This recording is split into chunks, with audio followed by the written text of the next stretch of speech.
Oke, tadi kita sudah belajar tentang the nature of the Bible is the God's revelation, ya. Sifat dari kitab suci itu adalah Allah yang mewahyukan dirinya, puncaknya kepada Kristus, lalu punya saving message, ya, yang di end-nya adalah consummation. Nah, menuju consummation itu Allah meminta kita, ya, ada respons terhadap undangan atau ajakan dia. Masih ingat cerita perjamuan tentang nikah, ya, atau perjamuan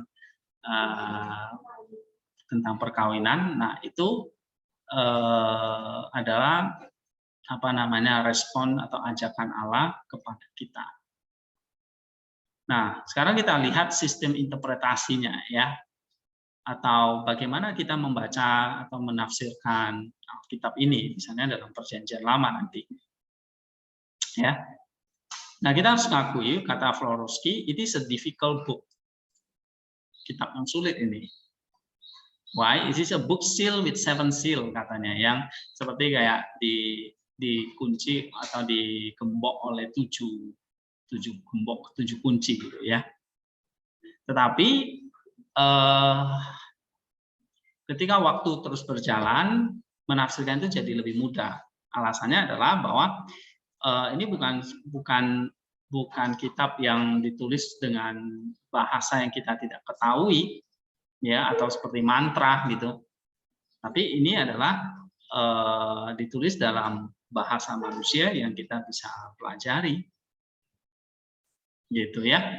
Bahkan banyak, ya, misalnya Tuhan Yesus itu mengajarkan pakai perumpamaan kehidupan sehari-hari, ya kan?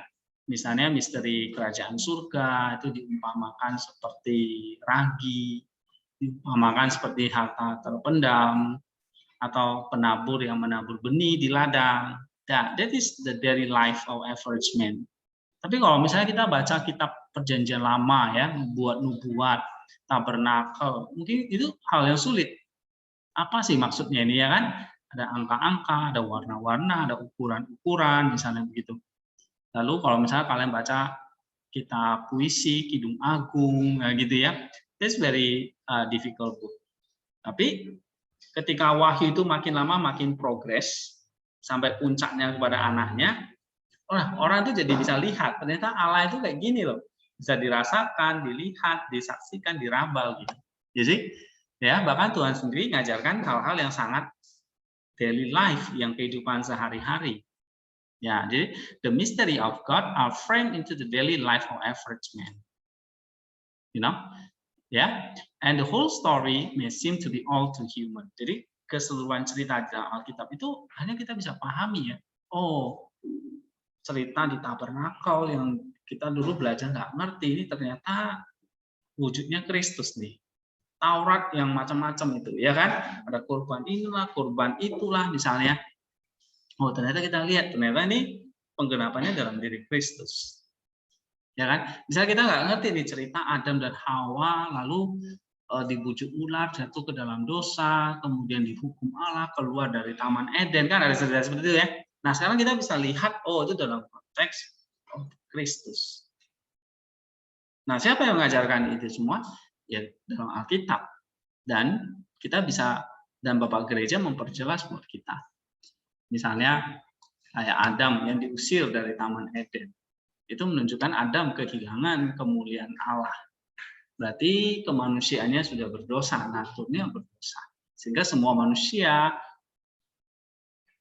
hilang kemuliaan Allah. Ya kan? Nah, seperti itu. Nah, Bapak Gereja menjelaskan kepada kita, oh, arti dia diusir dari Taman Eden itu berarti dia kehilangan kemuliaan Allah, sehingga dia mengalami dosa dan akan mati. Nah, oh iya, kita juga akan mengalami seperti itu. Nah, tetapi Kristus datang berinkarnasi jadi manusia, mengambil kodrat manusia yang berdosa itu, diubah sama dia menjadi kayak Adam kedua, Adam yang baru lagi gitu. Kodratnya jadi seperti kodrat Adam yang sebelum jatuh ke dalam dosa. Dan itu kodrat itu yang kita berikan, yang diberikan kepada kita yang untuk respon tadi. Nah, waktu kita baca di Kejadian itu jadi kita ngerti, Oh, ini Adam diusir supaya ini Kristus datang dan membawa kita kembali ke Taman Eden, yaitu yang Firdaus itu. You see? Nah, ini adalah the mystery of God is recorded in the Bible. Ya, just as the incarnate Word Himself appeared to be an ordinary man. Nah, makanya inkarnasi itu menunjukkan bahwa Allah itu bukan Allah yang kompleks, Allah yang rumit, either way, tapi Allah yang very simple, ordinary man, jadi manusia biasa seperti kita. Ya, that's a wonderful of the Bible. Dan kita harus pahami ini. The scripture are inspired, they are the word of God. Ya, Alkitab itu tanda petik apa? Diilhami atau inspired itu berarti diiluminasi, ya, diilhami, diinspirasi oleh Roh Kudus, dan itu adalah firman Allah. Ya, what is the inspiration can never be properly defined. There is a mystery realm. Kalau ada inspirasi yang nggak bisa dijelaskan, maka itu tetap jadi misteri, gitu, ya kan? It is a mystery of divine human encounter, gitu, ya. Nah, tidak semua firman Tuhan memang kita bisa jelaskan. Tapi tetap ada sisi secretnya, tapi ada sisi yang kita bisa pahami, ya. Nah, misalnya seperti Allah yang jadi manusia, dia satu pribadi tapi memiliki dua kodrat atau dua kodrat dalam satu pribadi. Bagaimana itu? Nah, ini seperti mystery of divine human encounter, ya. Nah, maka seperti Alkitab itu juga gitu. Alkitab itu juga sifatnya tulisan manusia, tapi divine encounter antara pikiran manusia dengan pikiran Allah bertemu, gitu. Sama seperti Kristus, manusia dan Allah itu bertemu dalam satu pribadi. Sama seperti kitab suci, pikiran Allah dengan pikiran manusia bertemu atau bersinergi. Jadi, nah itulah misteri, ya, sesuatu yang misteri, yang sifatnya itu diinspirasikan. Memang kita nggak bisa mengerti sepenuhnya, gitu. We cannot fully understand in what manner God's holy men heard the word of the Lord and how they could articulate in the word of their own dialect. Ya, nah tetapi kita nggak bisa ngerti sepenuhnya, tapi di dalam ketidakmengertian manusia atau pemahaman manusia yang tidak sempurna itu, di situ ada the voice of God. Ya, sama seperti kamu lah. Kamu tidak mengerti kerja organ tubuhmu seperti apa. Kenapa kamu bisa tiba-tiba sakit, kena COVID kan gitu, nggak ngerti, ya kan? Tapi organ tubuhmu hidup dan itu terus bekerja. Nah, jadi sesuatu yang kalau kita belajar kita sudah nggak mengerti, that's okay, because this is the mystery divine human encounter. Divine human encounter. Alkitab itu Allah, manusia bertemu. Something yang misteri, iya. Kita nggak bisa fully understand, tapi bukan berarti mati gitu ya. Fully encounter itu ya sesuatu yang menghidupkan kita. Sama seperti kamu nggak ngerti kerja organ tubuhmu, tapi itu menghidupkan kamu. Tiba-tiba kamu besok bangun, udah bertambah tinggi berapa senti, gitu ya. Atau kamu sudah tambah berkerut di kening kamu, ya kan, udah tambah tua, ya kan? Oh, tiba-tiba rambutmu udah panjang gitu, jadi atau kukumu udah panjang, kan kamu nggak pernah tahu gitu. Oh, besok-besok ini kukunya kok tambah panjang, baru digunting gitu. Nah, ya kan? You cannot understand, tapi hidup gitu. Nah, inilah miracle and the mystery of the Bible, yaitu firman Allah di dalam bahasa manusia. Ya. In whatever the manner we understand the inspiration, dengan cara apapun kita mengerti inspirasi ini, one factor must not be overlooked. Ya, the scripture transmit and preserve the word of God precisely in the idiom of man. Jadi apa yang sudah Allah nyatakan atau pewahyuan Allah itu sudah precisely dicatat dengan baik, ya, tepat di dalam bahasa manusia. Okay. Now God spoke to man indeed, but they was meant to attend and to perceive anthropomorphism is thus inherent in the very fact there is no accommodation to human frailty. Jadi apakah Alkitab itu sesuatu yang kalau di My Human Encounter berarti di dalam Alkitab itu ada pesan-pesan yang keliru, ada ketidakbenaran? Tentu enggak. All the truth itu adalah semua kebenaran, karena semua kebenaran itu terakomodasi di dalam bahasa manusia. Ya. If we want to divine word to ring clear, our tongue is not to live of being human. What is human is not swept away by divine inspiration, is not transfigured. The supernatural does not destroy what is natural. Nah, ini penting. Ya. Firman ilahi, firman Allah yang supernatural itu nggak menghancurkan bahasa manusia yang natural. Gitu. Ya, the human idiom ya tidak mengaburkan juga wahyu ilahi itu. Jadi wahyu ilahi itu cukup ditampung dalam bahasa manusia yang memang terbatas, tapi cukup bisa menampung wahyu itu. Ya, bukan berarti apa yang ditulis manusia itu nggak sempurna sesuai dengan wahyu itu. Oke, nah ini yang kita harus pahami. Kan ada yang mengatakan, wah Alkitab itu ya ada salahnya, ada yang mengandung kesalahan, ketidakakuratan, gitu ya. No, it is the word of God yang memang benar-benar, coba baca ini, adequately and rightly expressed in human words. Apa artinya ini? Firman Allah benar-benar cukup dan benar dinyatakan dalam bahasa manusia. The word of God does not grow dim when it sounds in the tongue of man. Yeah, for man is created in the meekness, in the image and likeness of God. This analogical link makes communication possible. Ya, itu tadi. Oke, nah karena Allah menyatakan dirinya dalam bahasa manusia, maka bahasa manusia itu sendiri akhirnya menjadi sesuatu yang dalam. Dan itulah yang perlu kita singkapkan. Nah, itulah makanya ada pelajaran eksegesis gitu. Karena ini adalah bahasa manusia yang di dalamnya ada firman Allah gitu. Ya, yang apa namanya? Yang dalam bahasa itulah itu seperti tubuh yang di dalamnya ada roh tadi yang saya bilang, ada firmannya, ada firman Allahnya. Kelihatan nggak? Enggak. Karena Allah itu nggak bisa kita lihat dengan mata telanjang kan, tapi ada dan hidup. Teksnya bisa kita lihat. Teksnya ya simbol huruf-huruf itu kan, gitu, alfa omega ya kan, sampai alfa omega itu. Tapi teks itu sendiri apa di dalamnya ada divine spirit. Nah, sama kayak gini. The divine spirit breathes in the organism of human speech. Nah, ini inspirasi. Roh Allah menghembuskan nafasnya di dalam bahasa manusia.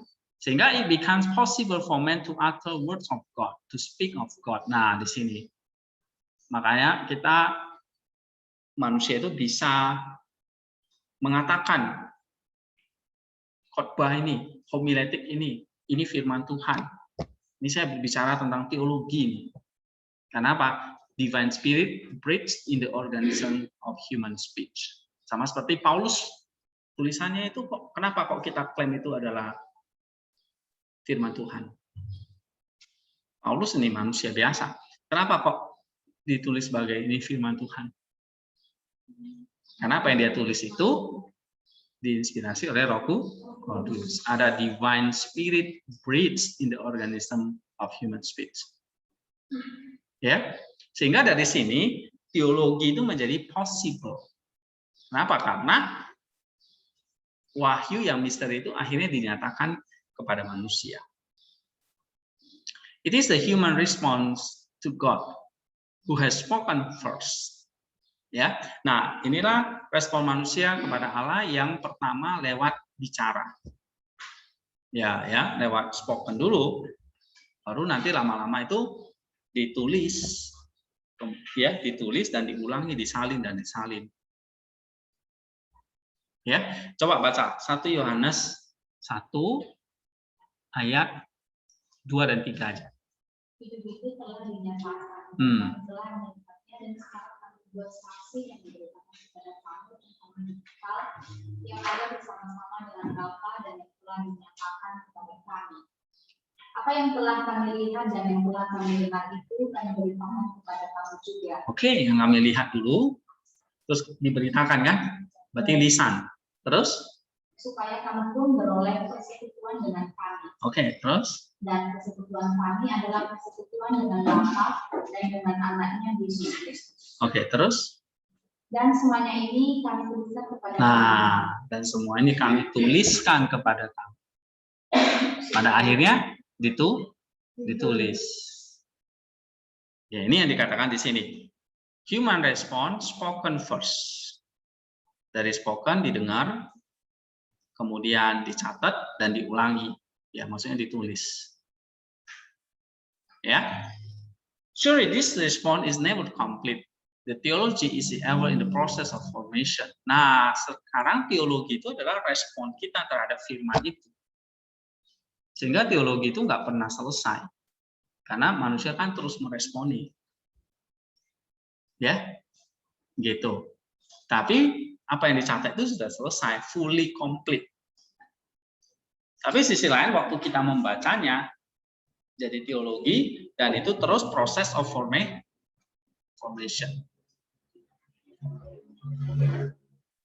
Ya, sama kayak dulu ada kuis ya.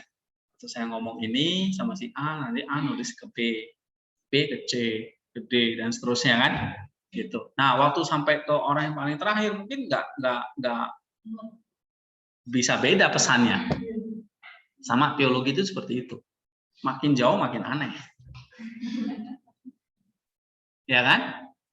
Sama kita bisik sama orang, para orang yang terakhir itu mungkin bisa beda. Ya, bisa lain artinya. Nah, karena dari satu ke satu itu ada yang kurang, ada yang nambah lah kan gitu. Nah, this is theology, the process of formation. Jadi kalau makin lama kita belajar teologinya yang paling ujung nih, makin ngaco. Jadi mau belajar teologi yang abad pertama atau abad 21? Hah? Mana yang lebih precisely? Lebih tepat? Back, kembali ke abad yang mula-mula. Ilustrasinya tadi di situ. Yesus sudah bisik nih kepada Paulus, kepada Petrus dan Paulus. Terus kan tuh berantai kan? Sampai orang-orang abad ke-20 lah, ke-21 lah. Tapi biasanya makin jauh tuh makin ngawur gitu. Maka di abad ke-19, 20 itu muncullah teologi yang liberal lah, yang macam-macam. Ya, karena makin jauh dari awalnya gitu loh. Nah, kenapa saya mengajak kalian tuh belajar kembali basicnya itu kembali ke teologi yang Bapak-Bapak gereja. Yang benarnya dulu. Nanti yang benarnya udah dapet, tinggal kamu lihat yang teologi abad-abad kemudian ini ya, atau sekarang ini kamu bisa lihat. Bukan berarti saya nggak ngajak kalian tuh anti dengan belajar teologi yang sekarang yang kontemporer, enggak. Ya. Tapi belajarnya harus dari abad pertama baru sampai 20, jangan mundur. Maksudnya gini, jangan dari abad 20, 19, 18 gitu mundur. Tapi dari abad pertama sampai yang modern. Jadi starting point-nya itu dari abad 1 sampai 20. Sekarang 21 ya. 1. Itu. Ini jangan 21 dulu baru balik ke 1. Biru. Bisa? Nah, dari sini yang benar. Memang makin lama makin jauh makin aneh-aneh sekarang. Ya, janganlah abad 21. Di abad awal-awal itu udah banyak yang aneh-aneh. Apalagi sekarang kan gitu. Karena makin jauh ya tadi kayak pesan berantai itu. Ya. Oke. Tetapi itulah proses teologi, kata Florovsky. Teologi is in ever the process of formation and never complete. Jadi teologi itu akan terus muncul. nanti sepanjang zaman dia akan terus muncul. Kenapa? Karena kita meresponi apa yang sudah ditulis, dicatat, yang komplit itu sekarang dibaca berulang-ulang sama orang. Sehingga itu jadi satu proses yang terus-menerus. Ya. Nah, kita harus ingat bahwa teologi itu kembali lagi back to the revelation. Kembali lagi, kalau kita ada di abad 21, kembali lagi kita harus lihat teologi itu kembali ke bukan abad 1, maksudnya kepada revelation, pewahyuan Allah itu sendiri. Oke. Jadi bukan teologi untuk kepentingan tertentu. Ya. It witness in diverse manners in creeds, dogma, sacrifice, and symbols. Yeah. But in the sense, Scripture itself is the primary response, or rather, Scripture itself at once both the Word of God and the human response. Nah, ingat sekali lagi, dalam Alkitab itu sendiri, primary response-nya itu adalah, kita ingat bahwa ini adalah the Word of God and the human response. The Word of God mediated through the faith response of man. Ya, maksudnya gini, selalu ada human interpretation, penafsiran manusia di dalam Alkitab itu sendiri. Makanya Alkitab itu selalu banyak ditafsirkan bermacam-macam. Nah, jadi nggak usah heran. Jadi kalau si A, si B bacanya kok beda sekali ya dengan misalnya yang diajarin oleh Pak Hendy misalnya, atau yang kalian eksekusi. Kenapa kok beda sekali? Nah, karena ini adalah human response terhadap apa yang sudah ditulis di dalam Alkitab. This is the process of theology, gitu. Nah, tetapi kita kan bisa pilih, apa respon kamu yang bagaimana, gitu. Mau dari awal, yang lebih mendekati, atau kamu lebih memilih yang sekarang, yang mungkin makin lama makin jauh, gitu. Ya kan? That's our. Nah, kamu kan bisa lihat sepanjang sejarah ini dari abad pertama sampai 21 perkembangan teologi. Ya kan? Abad ke-16 muncullah reformasi. Nah, abad pertama hingga abad ke-10 teologi itu bervariasi banget. Ya, ada yang di abad ke-5, abad-abad awal itu 4-5 itu muncullah ajaran-ajaran kayak Arian, Nestorian dan sebagainya, ya kan? Nah, teologinya udah mulai nyeleneh itu, gitu. Ya, muncullah heterodoks atau bidat-bidat. Lalu ada teologi-teologi yang ortodoks dan sebagainya. Nah, lalu macam-macam. Nah, kamu bisa lihat perkembangan sejarah itu. Nah, ini menolong kita untuk mengerti kitab suci itu.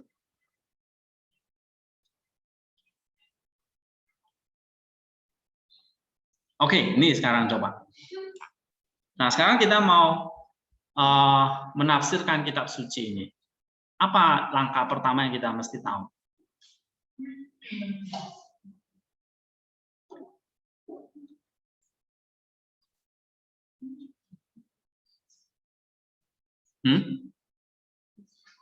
Apa? Ya? Gereja telah mensummary atau telah meringkas, merangkum. Apa itu? Pesan kitab suci itu di dalam bentuk creeds. Creeds itu apa? Pengakuan iman.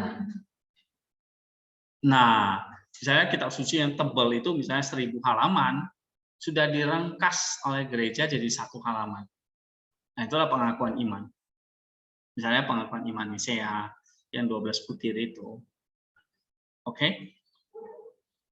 Nah, itu ringkasan dari kitab suci. Nah, misalnya. Tapi juga banyak cara lain dan metode lain, nggak hanya pengakuan iman bentuknya. Ya, kenapa? Karena iman Kristen itu bertumbuh ya, dalam satu sistem belief yang apa namanya, yang hidup, ya, satu sistem belief yang di dalamnya itu ada apa namanya, mutual interdependence, ya. Nah, misalnya contohnya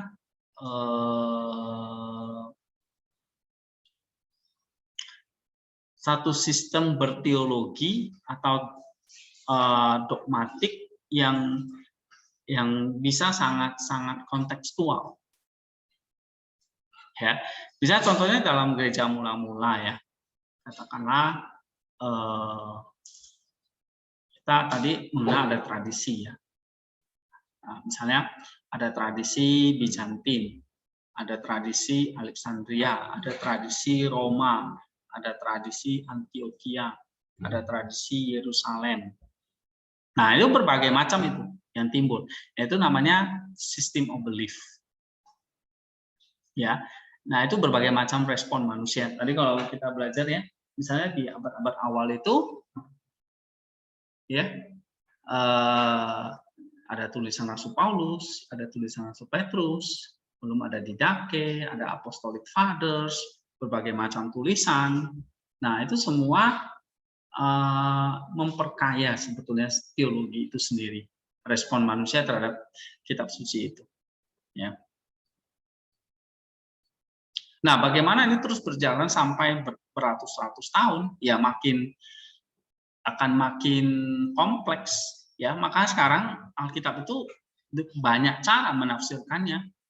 Ada yang pendekatannya apa? Sosiologis, ada pendekatannya retoris, ada yang pendekatannya linguistik, ada yang pendekatannya dengan church fathers, ya, seperti kita ini. Ada yang pendekatannya dengan dari sisi yang muncullah sekarang, ya, penafsiran itu teologi kemakmuran, pendekatannya sosial dan sebagainya. Nah, itu banyak sekali. Ya, nah, dan itu perkembangan teologi karena respon manusia terhadap firman Tuhan. Nah, ini misalnya contoh di awal, ya. Di awal-awal kitab suci itu ditafsirkan secara allegorical. Nah, ini dari zamannya Philo sampai Eusebius Barnabas, ya. Bahkan ada New Revival Allegorism di dalam Post Reformation. Nah, ini allegorical yang kita pakai ini, yang biasanya dipakai oleh bapak-bapak gereja. Oke. Nah, kenapa di sini misalnya saya mengajak salah satu model penafsiran itu banyak, ya, tadi saya katakan. Misalnya allegorical. Nah, allegorical ini dipakai, ya, di dalam dari bahkan misalnya Philo itu, zaman Philo itu tahun berapa? Di awal abad pertama atau kedua, gitu, ya. Philo itu bukan orang Kristen, dia membaca kitab PL itu, ya, dia orang Yahudi, nah, menafsirkannya secara alegoris, lalu diikutilah misalnya kayak Origen. Nah, itu di awal abad kedua ketiga, gitu, ya, oke.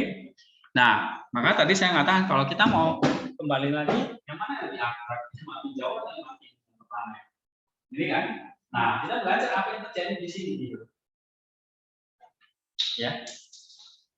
Nah, kita lihat di sini, Pawlowski jelasin ini. Ya, the Bible pada zaman itu dianggap sebagai apa? Sacred parable. Jadi satu kayak perumpamaan yang sacred, gitu, yang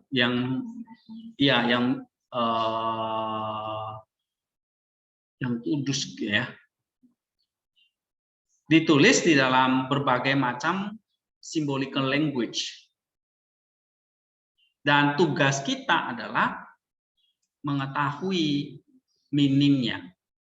Nah, makanya tadi ada yang disebut dengan spiritual meaning. Nah, itu berasal dari situ. Ya, misalnya perumpamaan Tuhan Yesus tentang ragi. Ya kan? Kerajaan surga itu seumpama ragi yang diadonkan dalam tepung. Nah, masa ragi itu kerajaan surga? Enggak lah. Ragi itu apa? Punya simbol. Ragi itu sebagai simbol. Itu symbolical language. Nah, tugas kita sebagai yang belajar itu tugasnya adalah tugas exegesis, to detect their hidden meaning, untuk cari apa hidden meaningnya. Hidden meaningnya itu di langkah berapa? 6, ya kan? Nah, itulah yang disebut dengan noetic tadi. To detect the eternal world, which happen to have been altered in diverse manners and under diverse wills, yang memang kayak berlapis-lapis tertutup gitu. Ya. Historical correctness is no more than a pictorial frame, a poetical imaginary. Okay, the whole Bible would be reconstructed into a book of a divine example of glorious symbol. Ya. Nah, itu zaman awal-awal itu. Oke, jadi kalau para bapak gereja dulu baca Alkitab itu gimana sih mereka cara melihatnya? Ada yang tahu? Misalnya kalau kita tiba-tiba tuh bisa kembali ke abad keempat ya. Terus kita ngintip ini ya. Sosok belajar Alkitabnya kayak gimana sih? Nah. Enggak, maksudnya kamu kayak menonton dia baca Alkitab tuh kayak gimana, menggalinya kayak gimana gitu. Mereka kan orang-orang pintar yang sudah menguasai bahasa Yunani, nggak perlu Bible Works. Kira-kira dia misalnya waktu itu dia baca Matius 1 atau katakanlah surat-surat Paulus, dia baca apa yang ada dalam pikiran dia ya? Sejarah, terus tradisi. Enggak, bagaimana dia membacanya itu?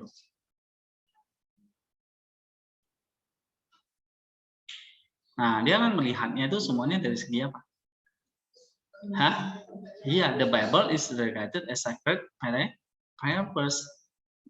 Ya, exegesisnya adalah detect their hidden meaning. Tugasnya itu kayak sesuatu mencari tahu apa hidden meaning-nya. Iya. Nah, itulah makanya saya ajarin kalian kembali cari spiritual meaning. Jadi langkah-langkah yang saya ajarkan itu sebetulnya kayak kembali ke mula-mula. Gitu. Kita belajar kitab suci.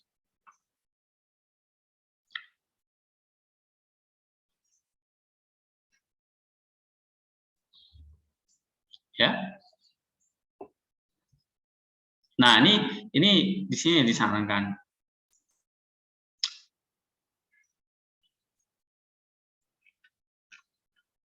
Oke, ada pertanyaan? Nah, kalau misalnya kita bacanya secara tipologi atau allegorical, apa yang kita mesti lakukan?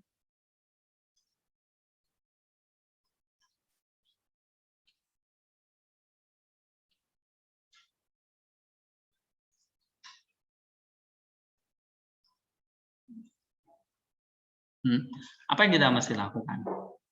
Misalnya ini ya, dikatakan tipologi was not negation of the text themselves, but rather an interpretation of event. It was historical, not merely philological method. It was the inner correspondent of event themselves in the New Testament and the text established. Tujuan kita kan tadi sebagai seorang tipologis atau allegorical itu mencari hidden meaning ya kan? Nah, maka yang kita lakukan itu pertama yang seperti yang saya ajarkan bahwa iya, selain konteks historisnya kita mesti ngerti apa langkah 6 itu, apa itu? Semantik kontennya itu apa? Right.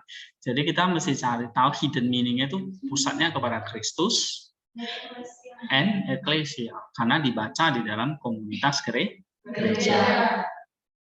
Gitu. Ya, bahkan misalnya Florsi kasih contoh ya, dalam Galatia 4 ayat 24, coba baca. Itu juga ada Paulus menulisnya secara tipologi juga. Paulus abad pertama kan, sudah tipologi, gitu. Ya. Ini adalah suatu kegiatan perubahan itu adalah kebenaran Allah, satu saudara yang mencintai dan anak-anak kesamaan. Kita orang-orang gereja itu keturunan dari Sarah, anak-anak perjanji. Ya. Sedangkan Hagar itu anak-anak perhamba. Nah, Paulus memakai tipologi Sarah dengan Hagar. Paulus abad pertama kan, setelah pakai itu.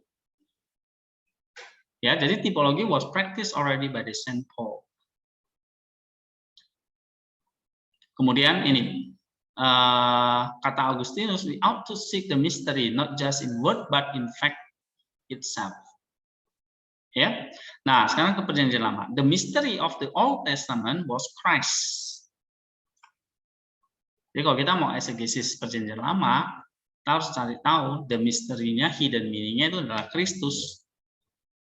Itulah sebenarnya kita belajar perjanjian lama di sini, karena Kristusnya. Ya, not only in the sense that Moses or prophets spoke of him, but primarily because of the whole stream of sacred history was divinely oriented toward him. Karena apa yang semua dibicarakan oleh Musa dan nabi-nabi yang lain itu semuanya orientasinya kemana? Kepada dia, yaitu Kristus. Ya. Kenapa? Karena Kristuslah yang datang tuh menggenapkan semua apa yang dicatat oleh Musa dan para nabi tadi. Itulah sebenarnya kita baca perjanjian lama. Nah, nanti di Eugene Pentik ini juga menjelaskan ya. Di sini dikatakan, oke, ini kalian harus baca buku ini, menarik sekali. Ya, nanti kita bahas minggu depan. Hari ini saya kembali merefresh lagi tentang the nature of the Bible itu ya. Nah, kita baca perjanjian lama karena ada benang merahnya di sini, yaitu Kristus itu sendiri. Ya, nah nanti ada di sini di buku Pentateuch. Nah, ini Florsi juga mengatakan sama. The mystery of the Old Testament was Christ, not only the sense that Moses or prophets spoke of him, but primarily because the whole stream of sacred history was divinely oriented toward him. Jadi bukan soal hanya nubuat-nubuat, tapi semua sistem dari sacred history itu adalah memang ditujukan kepada dia. Jadi sejarah bangsa ini, sejarah dunia ini gitu, ya, termasuk negara kita Indonesia ini, itu bukan sekedar hanya ada sebagai sejarah yang berlalu gitu aja, tapi ini adalah the sacred history yang semuanya nanti ke arah dia. Makanya Paulus bilang, semua bangsa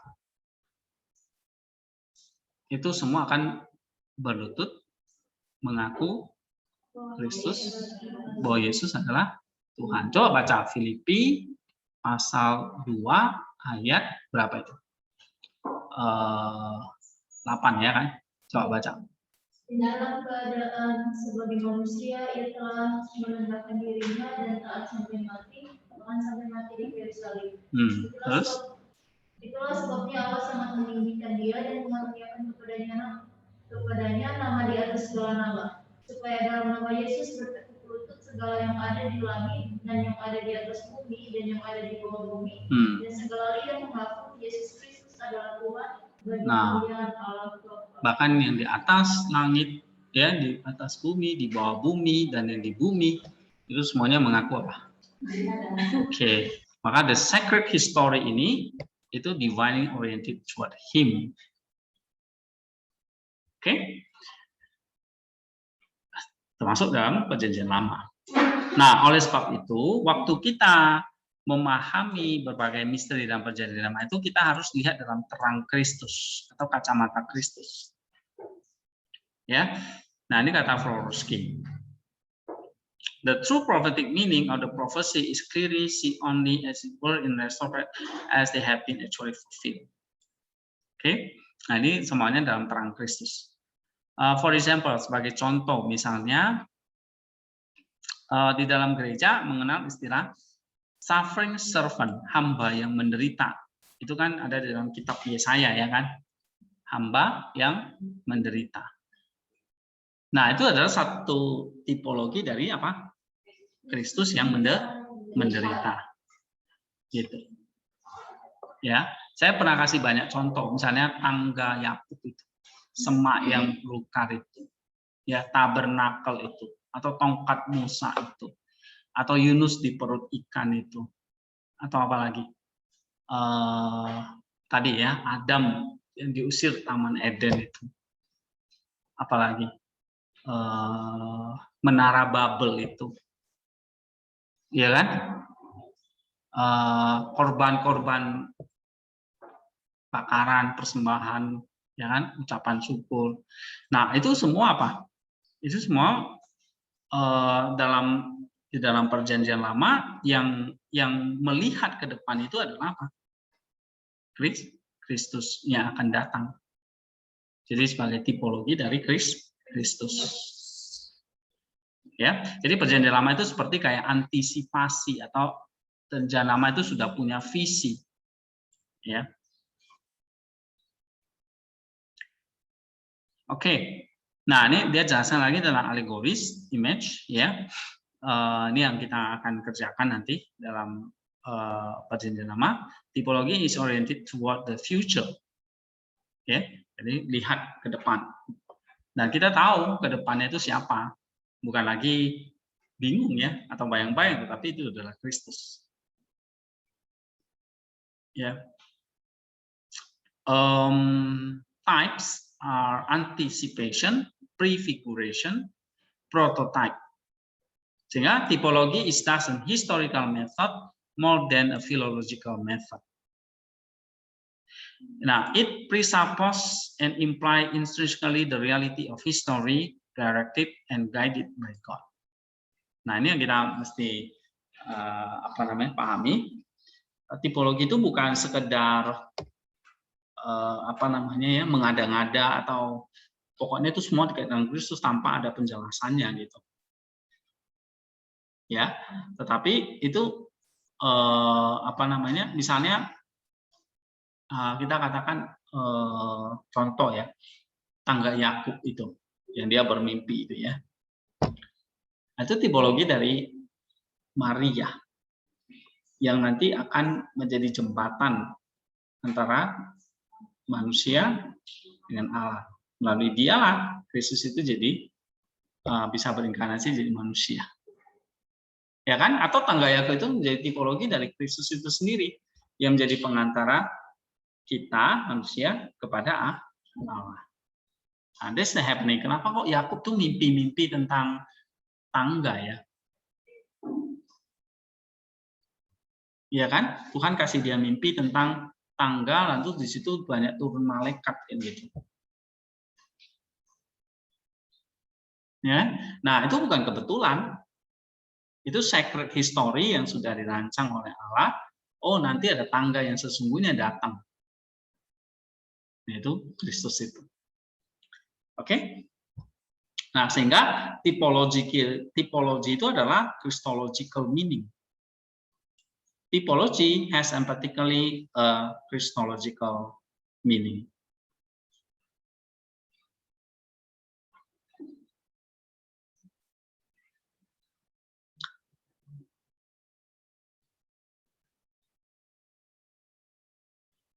Oke.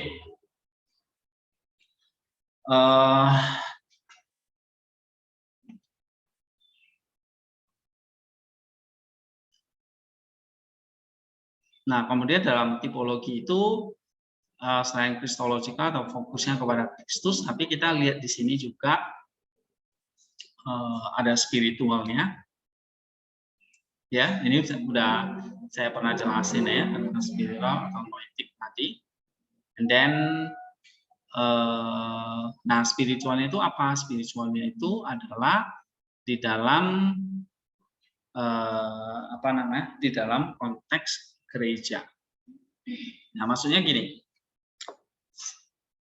Alkitab itu ada diberikan kepada kita dalam komunitas gereja, ya, atau the new Israel ini, orang-orang Israel yang baru, yang pertama memang kan gagal ya masuk ke dalam tanah Kanaan gitu ya, mati satu generasi, baru generasi kedua masuk gitu ya.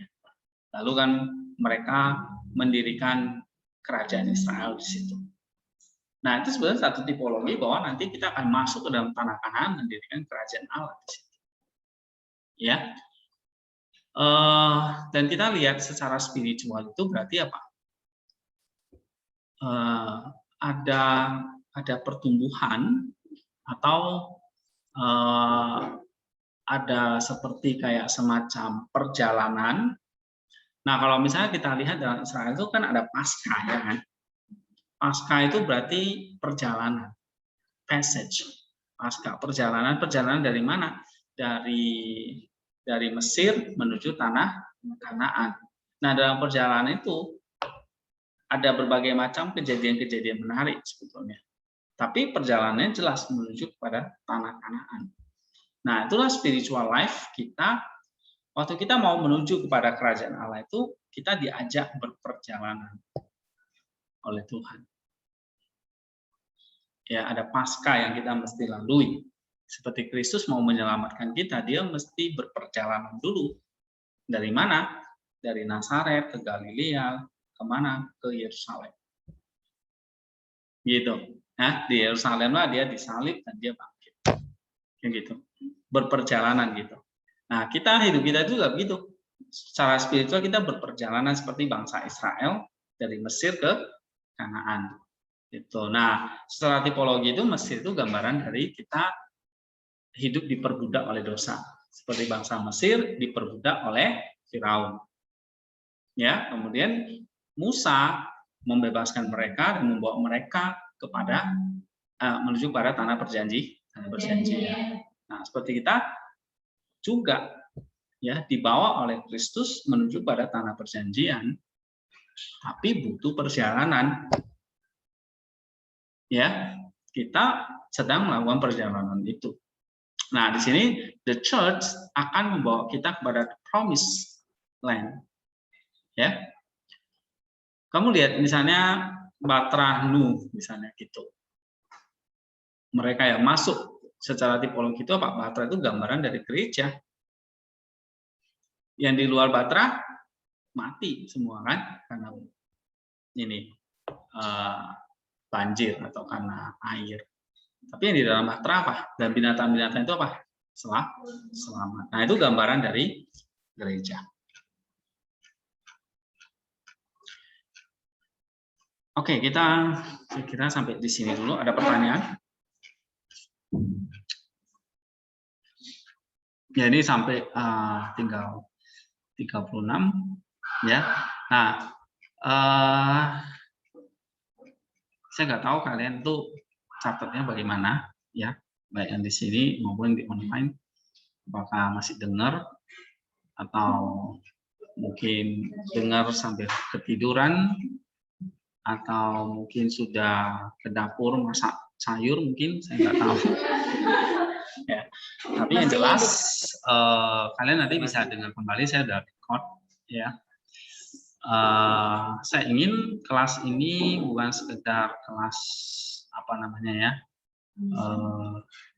menonton saya ngomong, tetapi kalian apa namanya ikut terlibat ya, membaca teks-teks yang saya kasih ya. Nah, untuk apa namanya dalam nanti di Google Classroom saya akan create setiap minggu ada ringkasan yang kalian pelajari dari materi hari ini. Oke, kalian semua di sini punya WordPress kan? Oke, nah itu dibuat di WordPress ya. Kamu dapat apa? 1 halaman ya masukkan di situ, 2 halaman ya masukkan di situ. Yang penting ringkasan kalian ya. Ya, di pertemuan itu di share di WordPress, nanti di GC-nya di Google Classroom itu cuma share linknya aja, nanti saya akan baca. Lalu itu ya.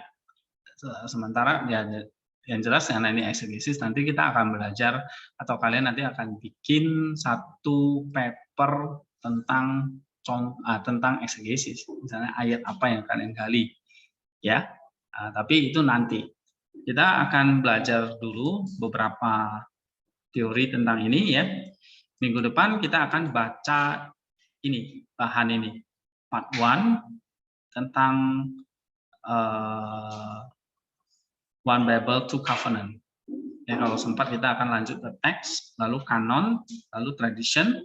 Nah, baru nanti kita akan interpretasinya, belajar menafsirkannya. Jadi yang pertama saya tuh mau membangun mindset kalian ulang, mengingatkan lagi, and then baru kita masuk interpretasinya. Nah, di sini nanti 5, 6, 7 baru kita akan lakukan eksegesinya. Ya. Nah, sehingga saya tuntut kalian tuh belajar baca ini teks-teks seperti ini, ya. Tidak ada laporan baca, memang yang ada cuma tugas mingguan. Yang misalnya hari ini kita belajar tentang Alkitab, ya kan? Apa yang kalian dapat? Nah, kalian ringkas di situ di WordPress-nya, tapi juga saya ingin kalian baca yang ini, part 1 ini, One Bible, Two Covenant. Nah, minggu depan kita akan bahas ini. Ya. Oke, ada pertanyaan?